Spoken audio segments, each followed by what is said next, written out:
Of the South Colony Board of Education is called to order. Roll call. TJ is excused. Blakely, excuse me. Brian Casey. Stephanie Cogan is here. Vincent Forenzo. Rose Gigliello. Here. Jennifer Houlihan. Here. Michael Keane. Here. David Keel. Here. Christopher Larrabee is excused. Robert Misick. Here. Let's all stand for the pledge. I pledge allegiance to the flag of the United States of America and to the republic for which it stands, one nation, under God, indivisible, with liberty and justice for all. Agenda item number 3. This is the reading of the regular minutes of the meeting of January 13th and the special minutes of January 20th, 2026. Are there any questions, comments, edits?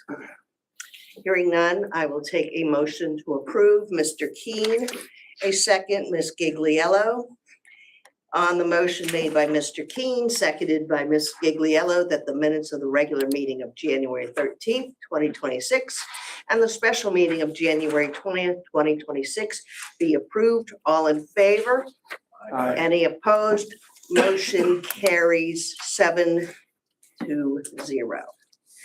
Agenda item number 4, superintendent update, Dr. Perry.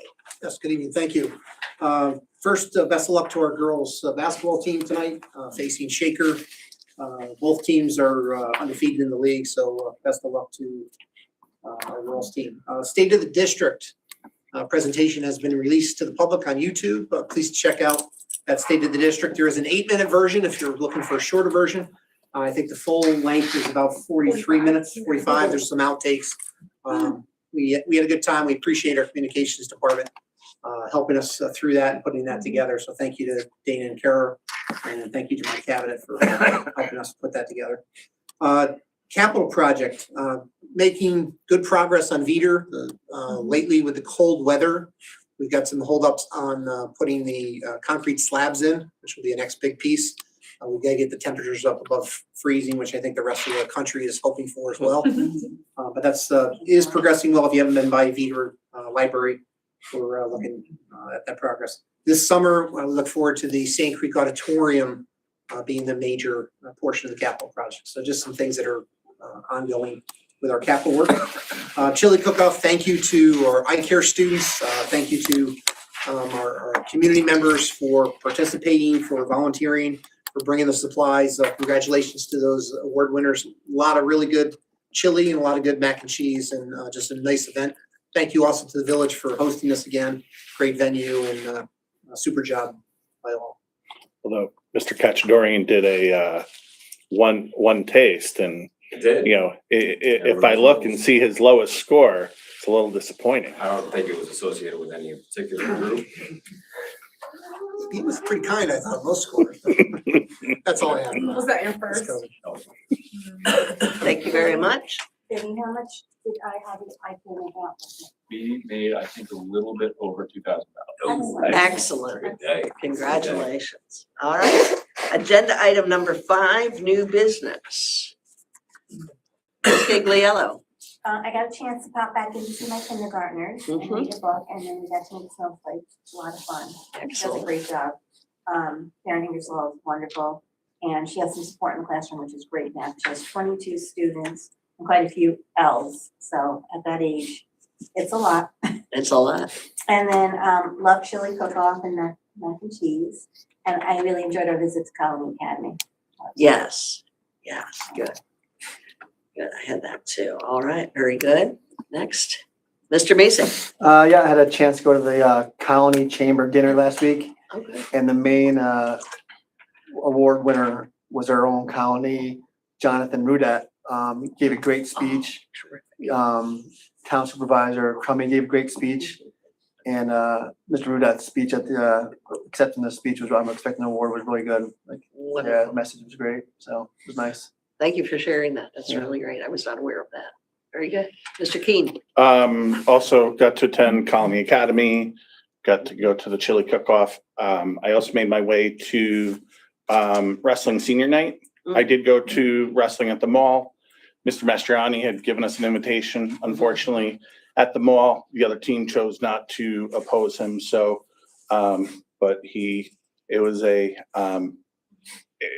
newfound respect for the sport. It's a lot of effort and strength obviously goes in, and watching a young man who was battling some type of leg injury, and he fought and fought and fought and got himself the W at the end. So kudos there. I did want to go back with regards to the State of the District video. I am curious. There was a lack of inclusion with board leadership. I don't know if you can share why that partnership was. It was not any intentional. We were looking for a different format. The first couple of years, we did not have the board officers involved or board president involved. This year, I think we were just looking for Q&A with the cabinet, and it was just the format we had done. So it was not intentional. And then I also like the data dashboard that's out there. Yeah, It does look like some things are maybe still being tweaked, because I was looking at one grid and it just kind of kept going back and forth. So I figured it's a work in progress, yeah, but a lot of good information out there to kickstart Yeah.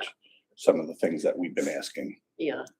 And on a separate note with that too, the website looks to be refreshed too. So that looks really nice now with the grids are not there anymore. So that looks really nice. Chili cook-off, really great. Thank you so much, Vincent. I know you worked hard on that and all your cohorts in eye care. That was always a terrific night. Colony Academy, that was just terrific. Thank you to all of those who work over there and who attend classes over there.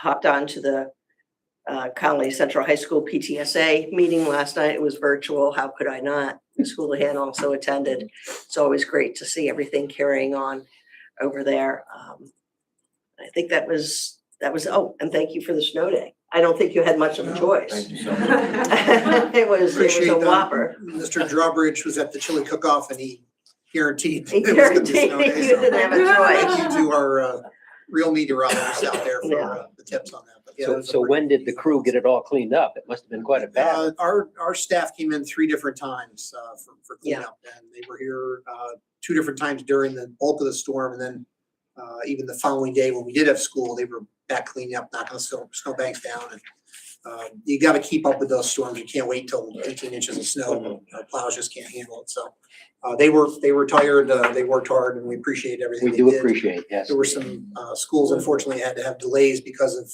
community cleanups and things of that in our town. Kudos to our town and to our staff for helping to get those things done.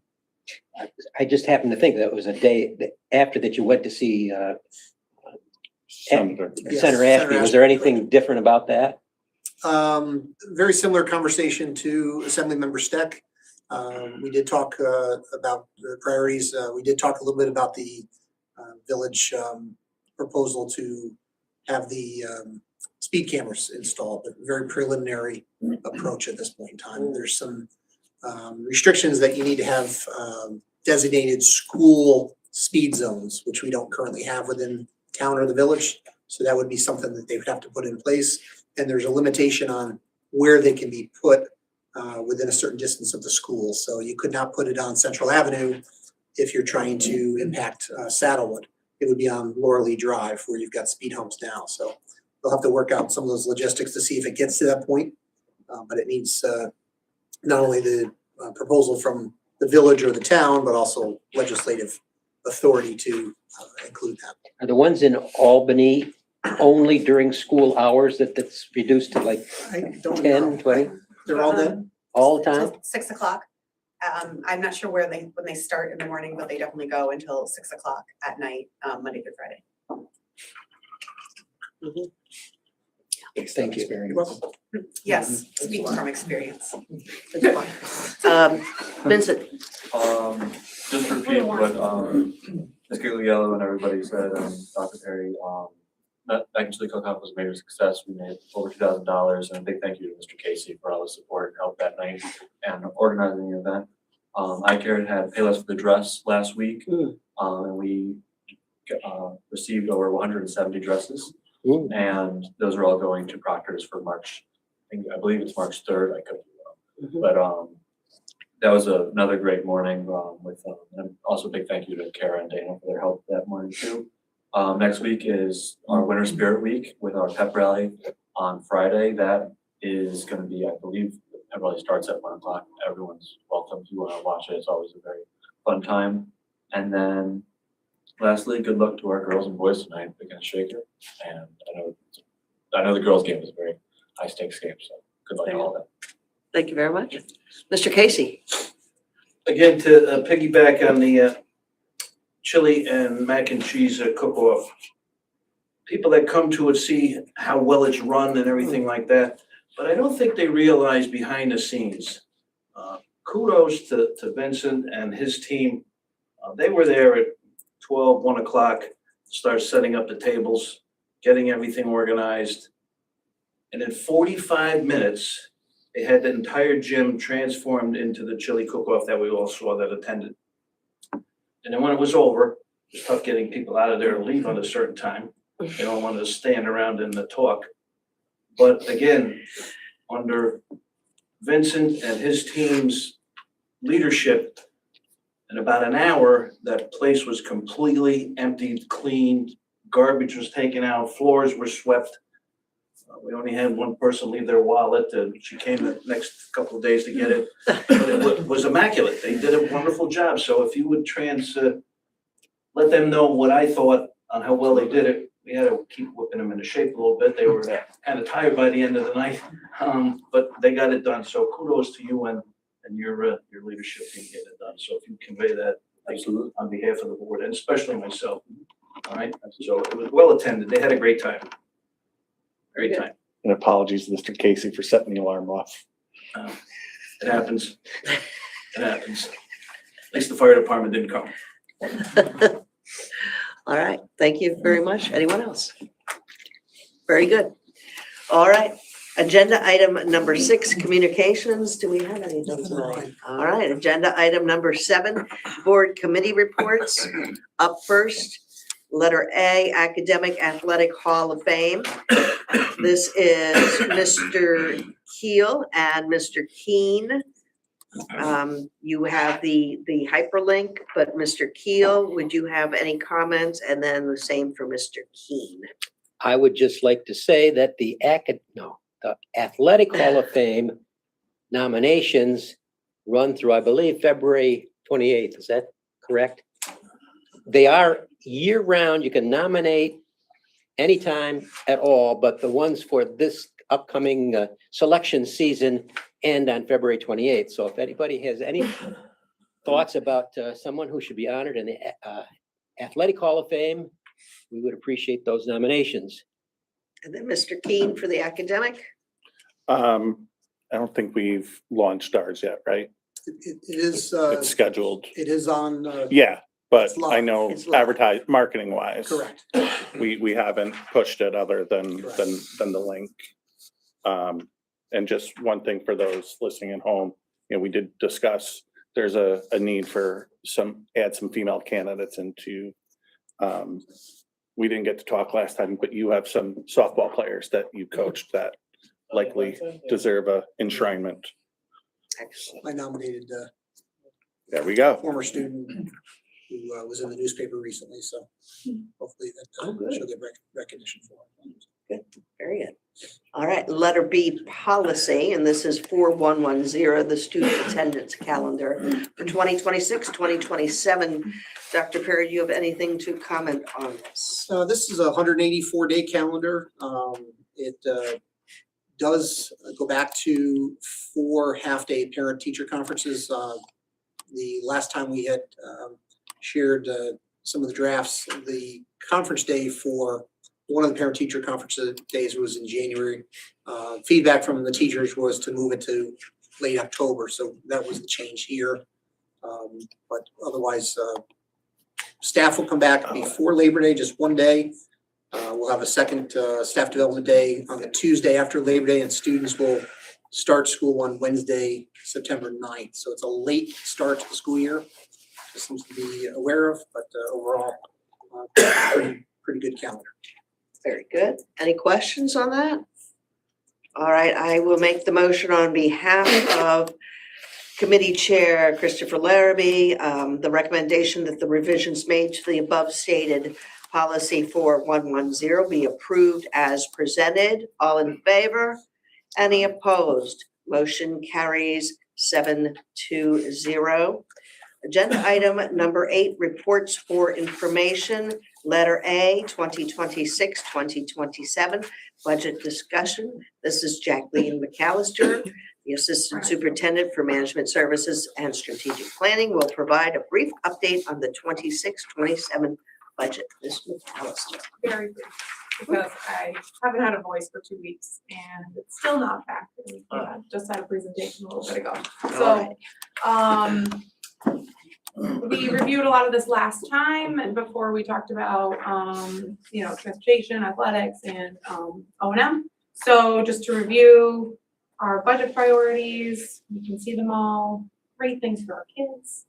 I wanted to bring up a couple things that we talked about in our long-range financial plan presentation and just bring them to light in our budget presentation. You know, our average budget voter approval is higher than schools and most schools in the area.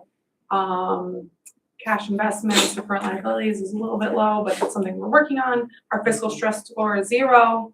Cash as a percent of monthly expenditures, that's just because we have we're building up those reserves and making sure that we have that cash.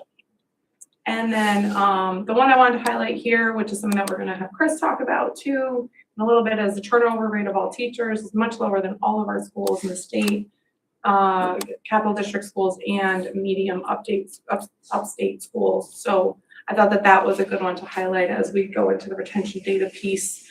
This was back on our December presentation. The other pieces are things that we're working through as we go through, our operating budget deficit surplus, fund balance, and unassigned and assigned fund balance. So as we go through those, we'll talk about those more as we go forward, but just some slides from our presentation we did in December with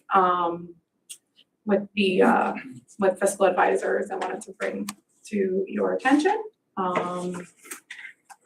Updates on our financial trends. We did get state aid. I'll have that on a slide in the future. And federal aid, it looks like we're going to get all of our grant money, which is a positive thing. We were looking at a $400 gap or $400,000 gap. 400 we could eat. 400,000 would look a little bit different, but I'm working on our tax cap numbers and we'll have that at our first draft. But 2% is our growth factor and inflation is 2.7. So on the expense side, we're looking at, inflation, salary trends, pension contributions. We got some official numbers as of January 30th. So hot off the press, employer contribution rate for TRS this year is going to be about 8.24%, while last year was 9.59%.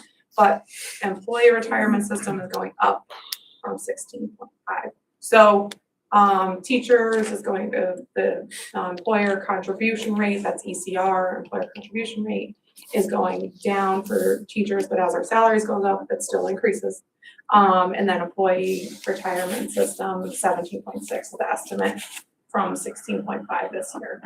And then health insurance, we're still working through some of those, but composite rates, when you add our RX and our prescription and our medical together, we're about 9 to 12%. Here's our aid numbers. We have foundation aid increase expected of 2.7 million, which is great for sustainability of our programs. There's some other pieces here. This is what's been presented from the executive budget. A few things of note is BOCES aid. We project our own BOCES aid based on what we think we're going to spend. So as we look at the negatives there, that's just what's reported. We will do our own projection based on what we plan on spending and what we know we're spending for this year. Same thing for public excess costs, private excess costs. We have projections internally for those. It's just the data that they have. Building aid also will increase significantly for this year and next year based on our aid start that we just submitted. So the big number to look at here for is foundation aid. The other pieces will fall into place.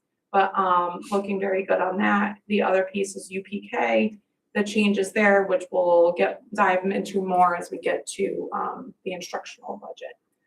But they're showing our current numbers for our current enrollment. For UPK, if it went from 5,400 per student to 10,000 per student, which is a great increase, but comes with some additional things, and we will talk about more of that in our instructional budget.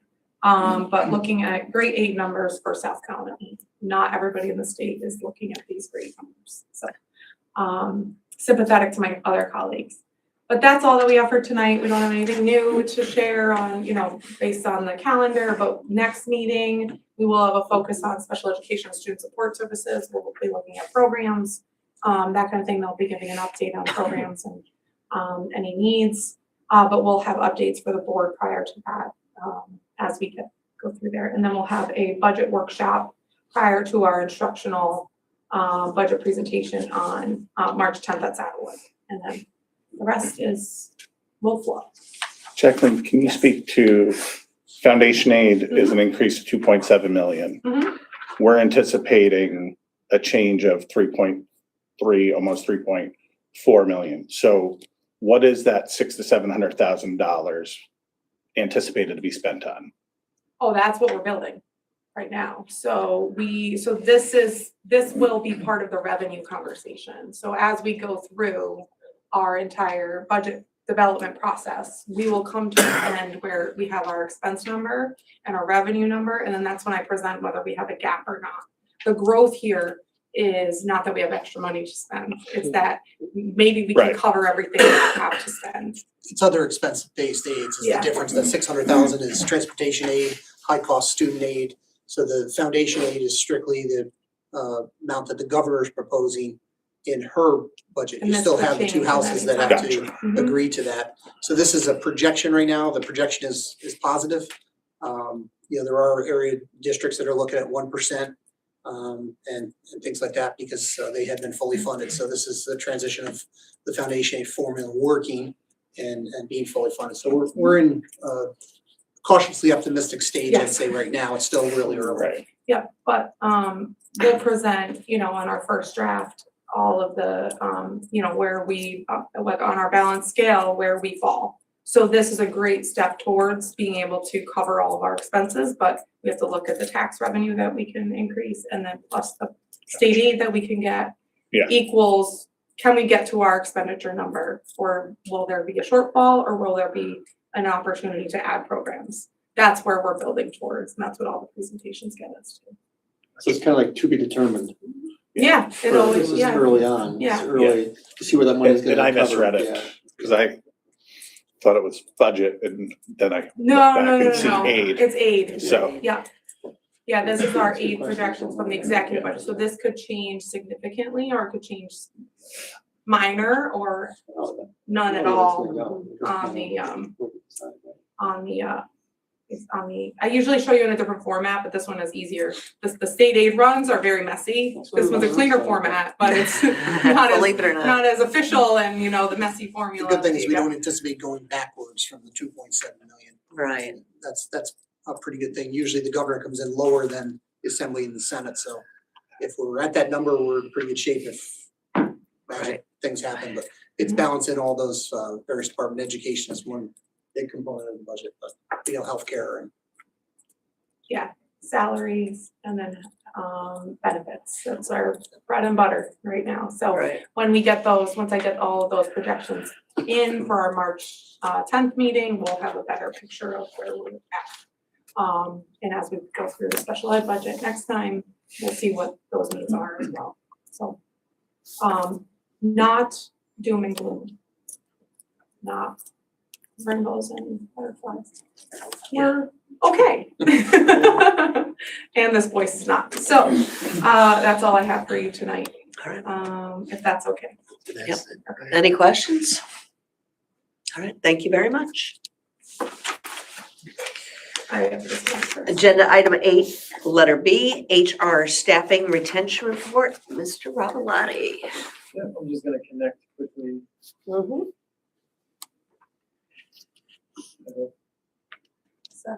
there you go.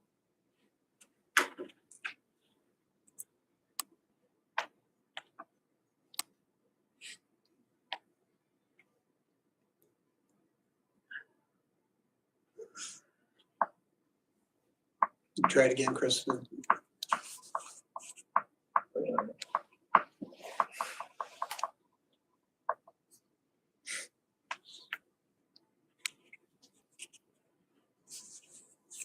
That's ready to connect this one. Try it.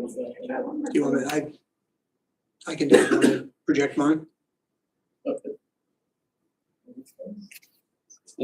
There we go.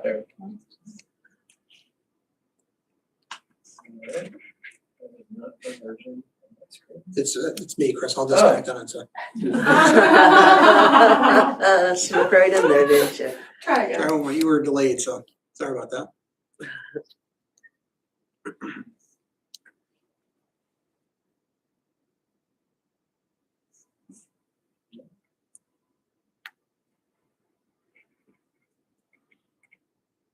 All right, you want to connect yours and I can, if you plug this in, I can control it.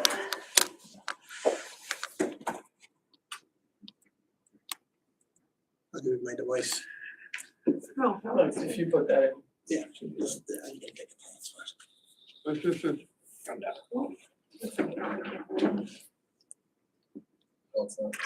Spin it again.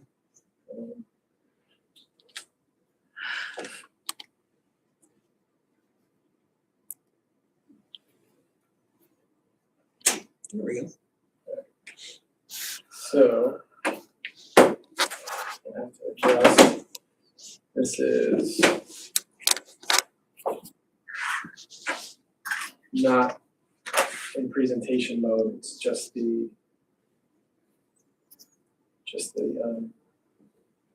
Slides. All right, we'll just do it this way. All right, here we go. Early, I think it was the same meeting that Jacqueline referenced maybe in December. I was unfortunately not here. I was an early fluidium or fluite. Oh, yeah. Not sure how you call that, but I was not here.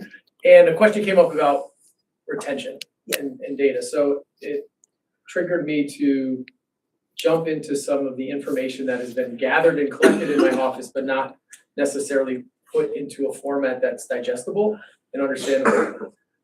So here is, yeah, it'd be nicer if it was in display mode. I did share this with you, so you have it. Yeah.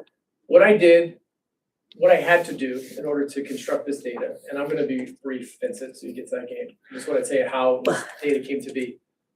We keep track of everybody that we onboard on one list, and then we keep track of everyone that leaves on another list.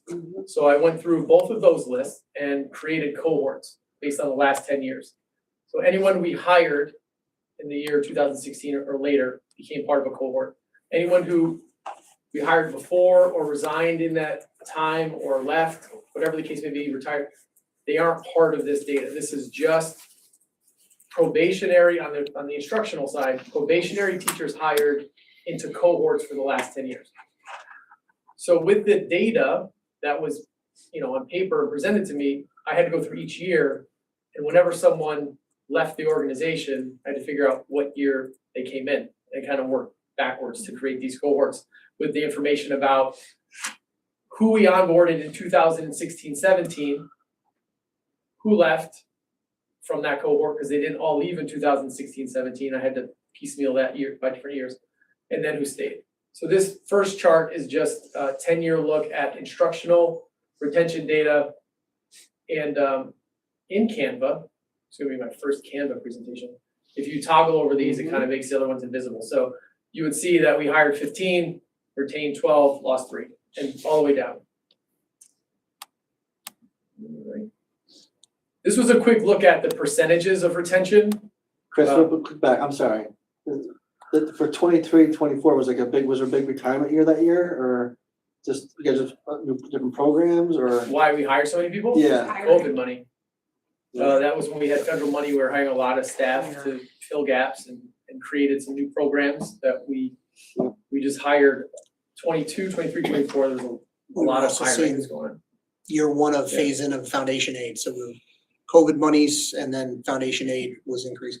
Chris, you hit control plus, you may be able to make it 125 or, the viewing a little bit bigger, you know what I mean? Try. That better? Yeah,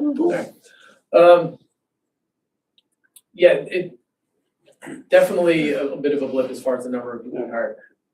Retirements have seemingly been pretty steady over the course of this entire, my time in the office, like 20 to 25, which is where we landed this year.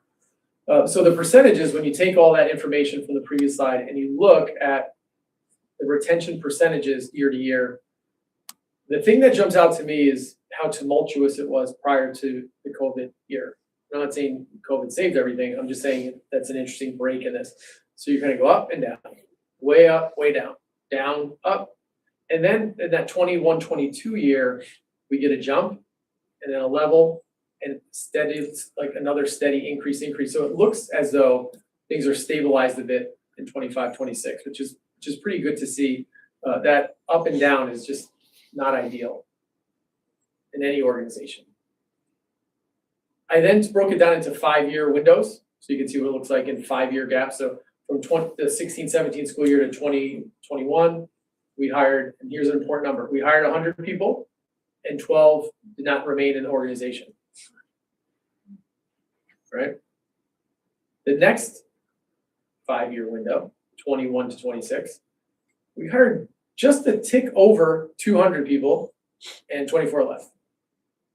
An average of 12. It seems like every 100 people we hired, about 12 don't stay in the organization. So if you reverse percentage that, 88% retention rate over the course of the 10-year cohort that we're looking at.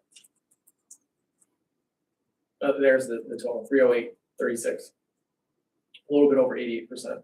Then I broke it down by content area, just so we could look at any trends or anything that we see in content areas that may jump out at us. Honestly, there's nothing in here that really surprises me based on where we have the most fluctuation in staffing. They're challenging areas. They really are. And that's where we've seen people not remain in the organization for decisions and opportunities in other places. I don't want to spend too much time on the district versus the employee decision in this conversation, but it's there. It's data that we have to look at and mull over. The SPED number certainly stands out. Mhm. Do we, and obviously there's challenges. What supports do folks have in order to, like, beyond an EAP, are there other supports if there's?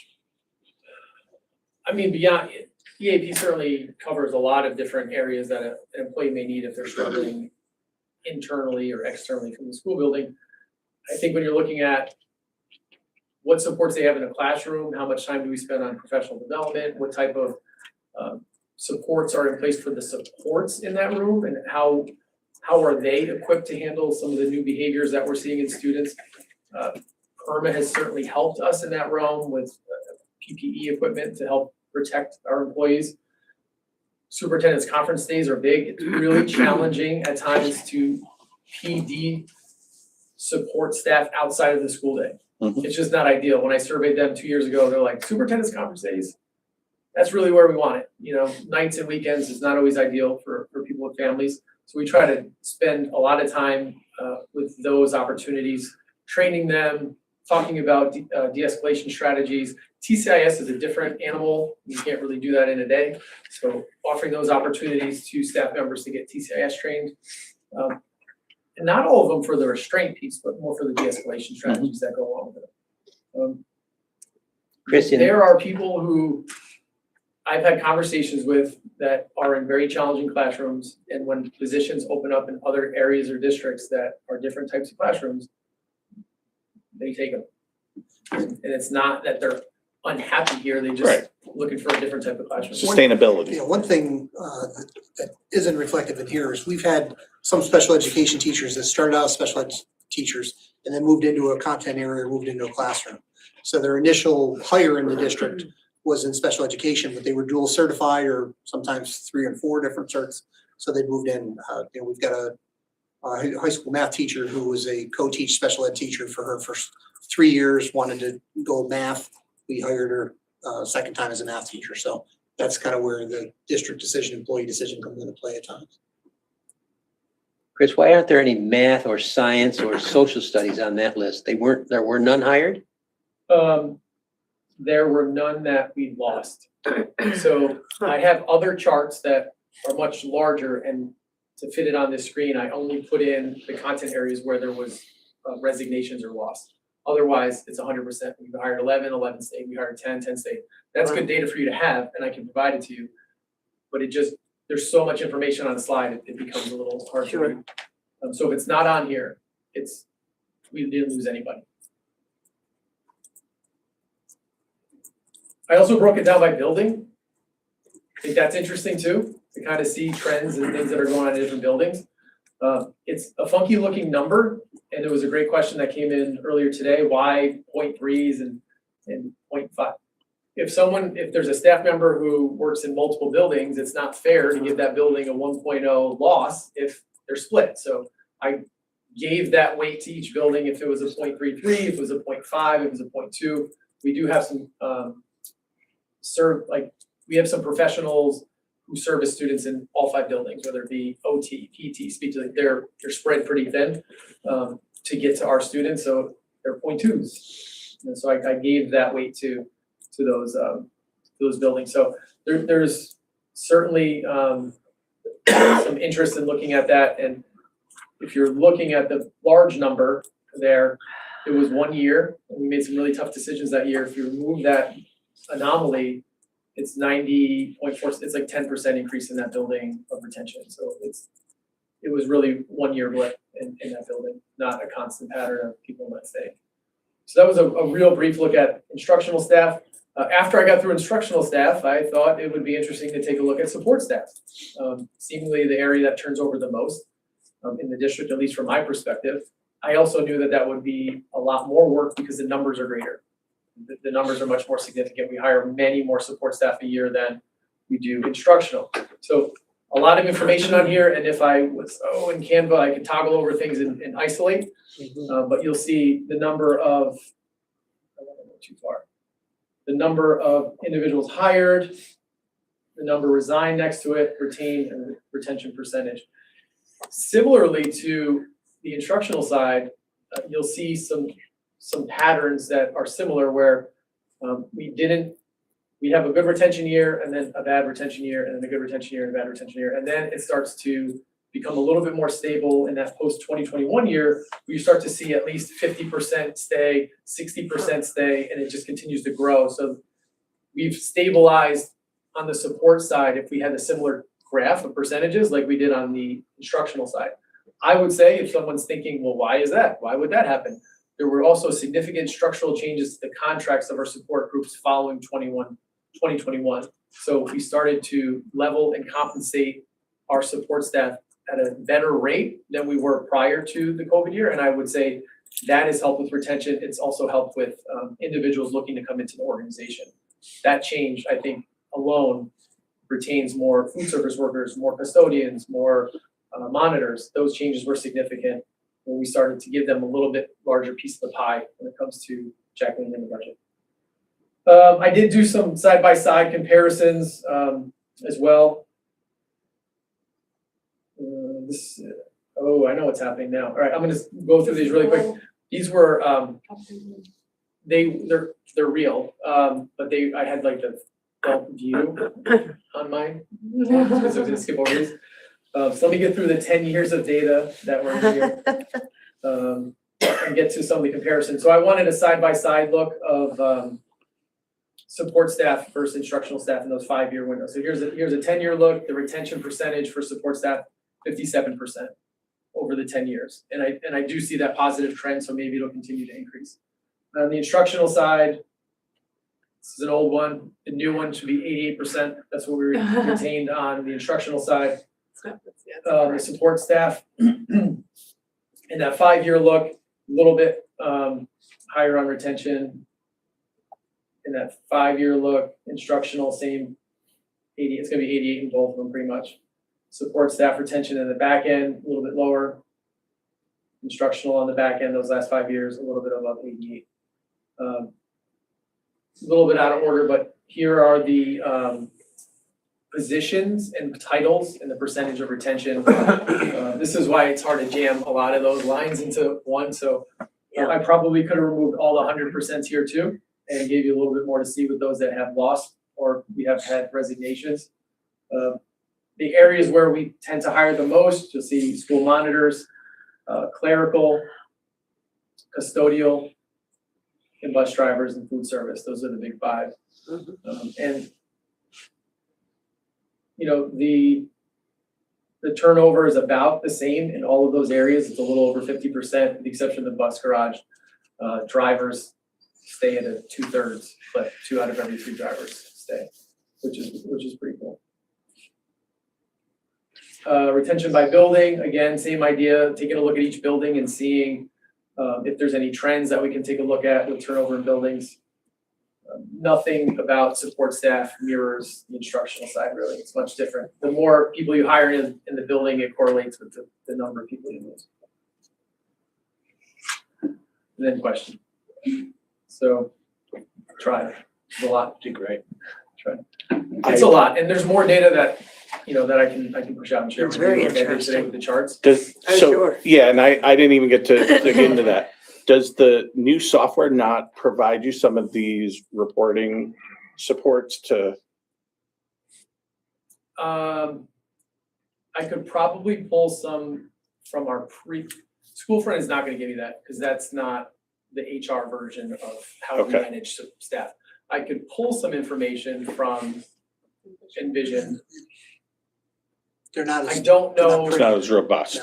there's some quirky things about it Okay, that Yeah. I could discuss with you, be like, oh yeah, that can mess it up. Different dates that, onboarding dates versus anniversary dates versus Change higher dates. appointments. right, and Yeah. the movement and such certainly interferes. So Yeah. the work that Susan and Steve do to track it was, I thought, the best approach to get accurate data at this point. Right. But it's time consuming. And part of what brought some of the questions was, I think I might have been at a high school PTSA and, you know, they talked about some of the incidents and still having some of those frontline vacancies. We've always done well with, you know, bringing a good talent as teachers, and the fact that we're recognized as one of the highest paying districts is certainly going, you know, it's a great tool.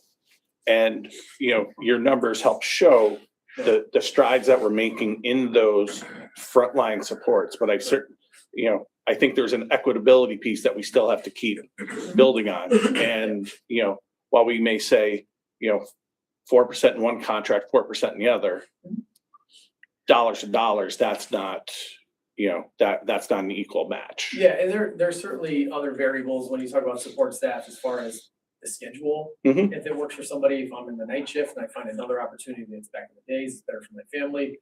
Or the opportunity for more hours if I'm working in food service and if, you know, 4 hours isn't enough and I find another opportunity. So little things like that, but I agree, and we made a concerted effort when we were doing those contracts to make sure that we didn't look at 4% in one group, the same as 4% in another group, dollar to dollar. It didn't make sense. So we are getting more people to apply for positions, clerical, custodial, monitors, like TAs, like those areas that we struggled for a while. We're getting applicants. We're screening, you know, 5 or 6 people for a position now where it was like, let's post it again and hope we get one. So we're in a better place, but there's always gonna be. Because Schoolfront does the posting for you. Schoolfront, we post through Schoolfront and it pushes it out into their network and also Indeed. And every time you post, it goes to the top, so you have to kind of play the Correct. game, Well, so it gets back to the top. then Indeed calls you, is looking for you to spend some Yeah. sponsorship money, which can be helpful. It can be. You'd be amazed what $300 on a position will Oh, yeah. do. Chris, do you do an exit interview with people who leave? Yeah, we do offer that. We do offer, they are provided with it used to be a postcard, I think, back in the day. Now it's more of a Google opportunity to report your experience. In some cases, I've reached out and offered the opportunity for someone to come in if I knew there would be a reason why they'd want to come in and talk. Some take advantage of it, some don't. Sometimes they know I know, and they don't really want to take that time, they just want to be done and move on, but it's always offered, just not always. Because there's some who leave amicably and some who don't. So I was just curious if you get an idea of that. Usually, and, you know, it makes sense. Usually those that would be unhappy while they're leaving want to, and we're here to listen because as an organization, you don't grow and improve if you don't hear the things that are not going well. So we offer that opportunity and we've sat in different people. Chris, what's the size of your team? I would say, even counting me, not Yeah. really. Oh, Mike's looking to Three and a poach some half. people. No. I have 3.5. I have a part-time share with business who handles FMLA, in-service, possibly any FOIL help I need, but I haven't really had that. I kind of handle those by myself. And, yeah, workers council. Because, you know, SHRM recommends one staff for every 125 employees. Yeah, we're So- a little under that ratio. So you count like pay, like, we have payroll and insurance and that part of business office. I would say we're all kind of one. I know, And yeah. if and when we ever move, we're all gonna be together because we all work so codependently upon each Mhm. other. So I have people labeled HR. Right. But I talk to the business office as much as I talk to my own staff, so. We're kind of We count all unique in that that as regard, part of is we've been departmentalized so much. Yeah. Where the business office is like a different world, but he does a good job tearing those walls down and making sure. Off the top of my head, there's six or seven. We don't count any. You don't say that. Oh, 6, 7, sorry, Eh, 7 or 8. We have about 10, which I Yeah. think puts us in that ratio for Board of staff. Education. yeah, we have 2 for payroll. Remember why you're here, Vincent. So, because we don't count payroll and Yeah, I would say those 7. headcounts when I interact with other HR professionals, it's those that are focused on compensation, health and benefits, Those 3.5. employee relations, you know, all those that are falling upon you. And, you know, just because it's getting harder and harder to, the employee relations world is getting harder and harder.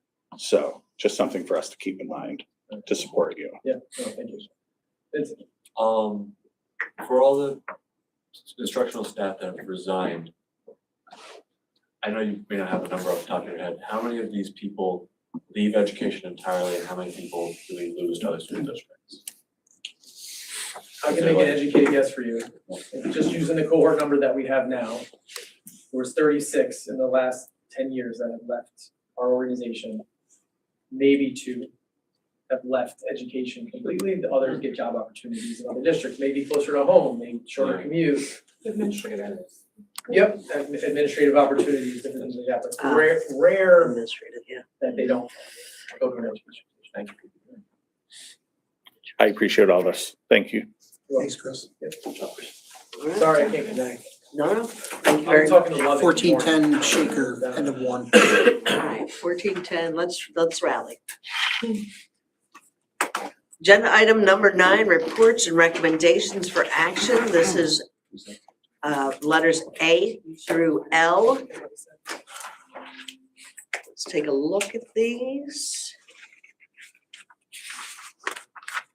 Special note, I always like to take a look at the donations. The Herder Foundation of 32 Thanksgiving turkeys. Thank you very much. And a donation from the Little Family Motel of 1 Mapex Bell kit with stand and rolling case. Thank you very much.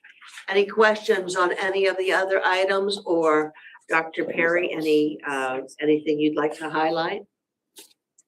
Nothing of note, this is pretty straightforward. Okay, The compliments of the newest Detroit Piston, Burger family. Oh, yeah, the Herder family. Heard that, just got traded yes. Just got traded again. again. All right, hearing nothing, I will take a motion. Mr. Misick, sorry about that. And second, Mr. Keen. On the motion made by Mr. Misick, seconded by Mr. Keen, that the above stated reports and recommendations be approved. All in favor? Any opposed? Motion carries 7-0. Agenda item number 10, personnel instructions, pages 9 through 12. Mr. Ravalati.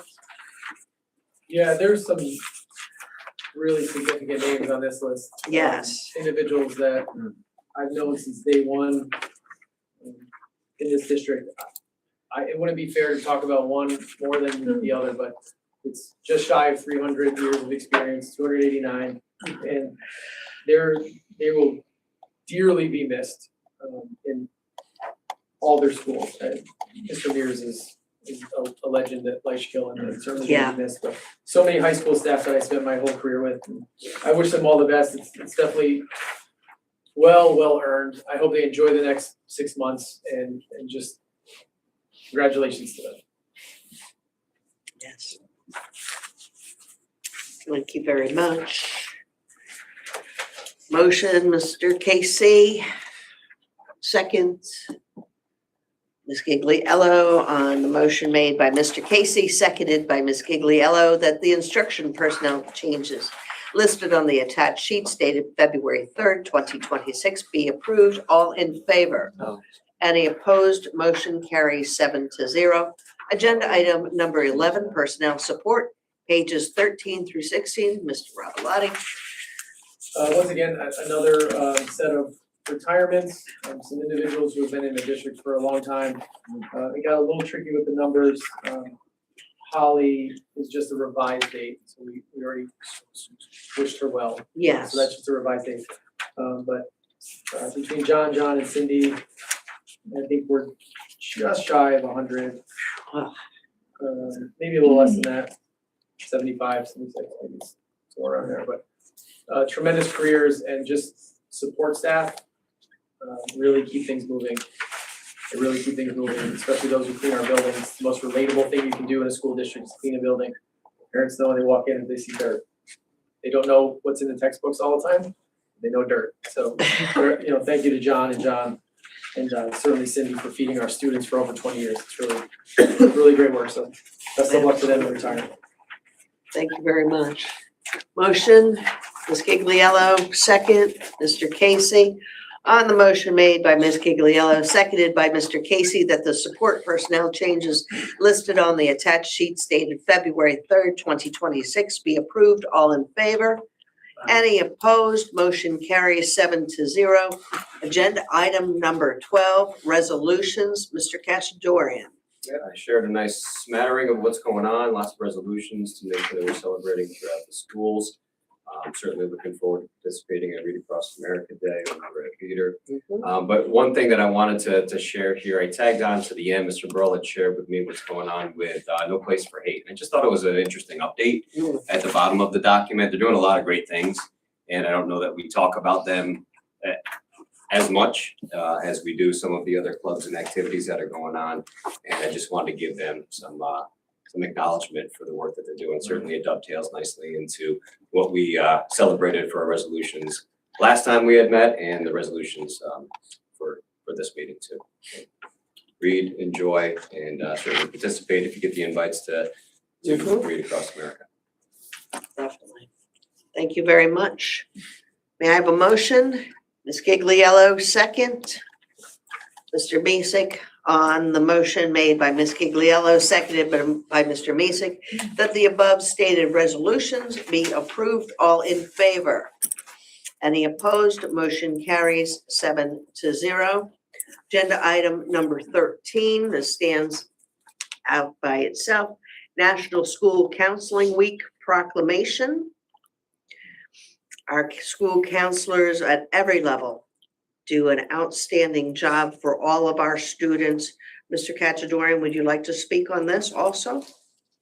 Certainly. I mean, we recognize our counselors as much as we possibly can. They're some of the hardest workers in our building and certainly provide the guidance and support for our student population to make sure that we're putting forward the best product of students and they carry out the mission and statement of what our district upholds. And we just have to have them as assets.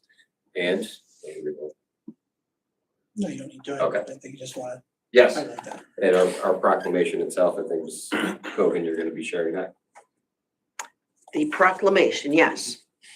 Whereas school counselors are employed in public and private schools to help students reach their full potential, and whereas school counselors are actively committed to helping students explore their abilities, strengths, interests, and talents as these traits relate to career awareness and development, and whereas school counselors help families focus on ways to further the academic, career, and social emotional development of their children, and whereas school counselors work with teachers and other educators to help students explore their potential and set realistic goals for themselves, and whereas school counselors seek to identify and utilize community resources that can enhance and complement comprehensive school counseling programs and help students become productive members of society. And whereas comprehensive school counseling programs are considered an integral part of the educational process that enables all students to achieve success in school. Therefore, the South Colony Central School District Board of Education does hereby proclaim February 2nd through February 6th, 2026 as National School Counseling Week. May I have a motion? Ms. Gigliello, second, Ms. Houlihan. On the motion made by Ms. Gigliello, seconded by Mrs. Houlihan, that the above stated proclamation be approved, all in favor? Any opposed? Motion carries 7-0. Thank you. Agenda item number 14, future meetings.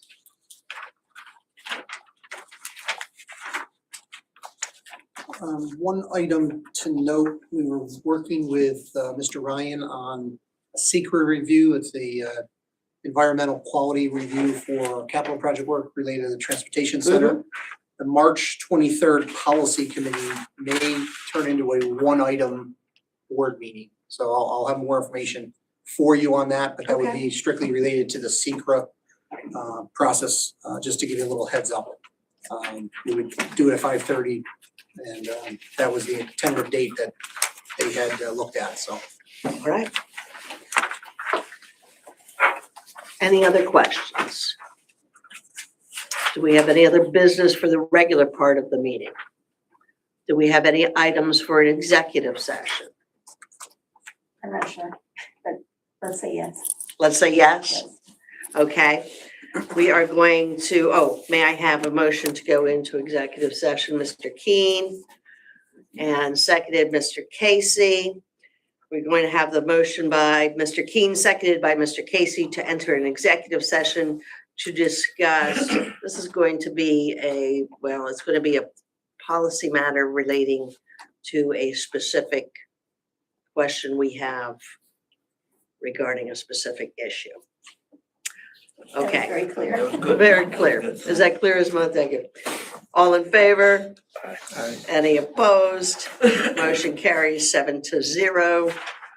Time is 7:32. All right, thank you very much. This ends the regular session. Stephanie, nice job reading the whole